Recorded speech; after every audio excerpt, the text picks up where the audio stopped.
चलिए हम कविता का अर्थ समझते हैं। कविता ध्वनि में कवि श्री सूर्यकांत त्रिपाठी निराला ने प्रकृति का अद्भुत और मनोहारी चित्रण किया है और प्रकृति के द्वारा ही वो मनुष्य को एक संदेश देना चाहते हैं। कवि क्या कह रहे हैं?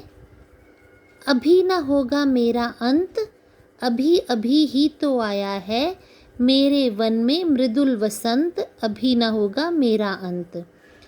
कवि कहना चाह रहे हैं कि मेरे मन में उठने वाले विचारों का अंत कभी नहीं हो सकता, क्योंकि मेरे मन के वन में अभी अभी मृदुल वसंत यानी सुंदर वसंत की ऋतु आई है, यानी मेरे सपने अभी अभी यौवन से भरे हैं, मेरे विचार अभी अभी नए नए पैदा हुए हैं, तो इनका अंत नहीं हो सकता।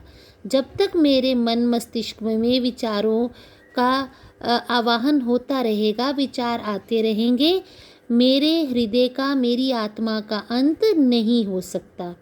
और वो प्रकृति की वसंत ऋतु से तुलना कर रहे हैं मानव के हृदय की। तो वो क्या बता रहे हैं? हरे हरे ये पात, डालियाँ, कलियाँ, कोमल गात।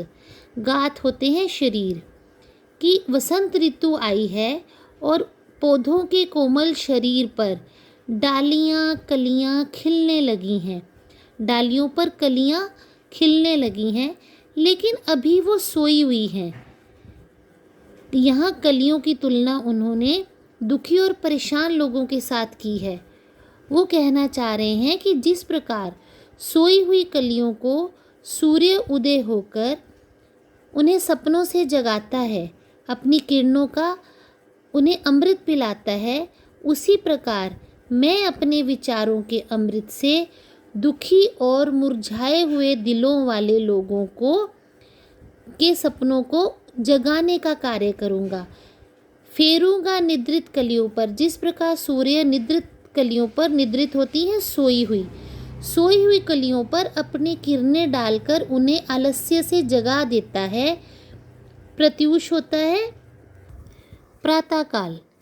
जिस प्रकार सूर्य की किरणों से प्रातःकाल कलियां खिल जाती हैं, उसी प्रकार मैं अपने विचारों के सूर्य की किरणों से मुरझा चुके हृदयों को फिर से पुलकित कर दूंगा, उन्हें नींद से जगा दूंगा, उनके जीवन में एक नई मनोहारी सुबह को लाऊंगा। जिस प्रकार वसंत ऋतु से पत्ते, हरे हरे पत्ते आ जाते हैं पेड़ों पर, कलियां आ जाती हैं और सूर्य उन सोई हुई कलियों को अपनी किरणों से जगा देता है और एक मधुर प्रातःकाल, मनोहारी प्रातःकाल पैदा कर देता है। उसी प्रकार मैं अपने विचारों के सूर्य से मुरझा चुके हृदय को, लोगों को, जो निराश हो चुके लोग हैं, उनके मन को जगाने का कार्य करूँगा।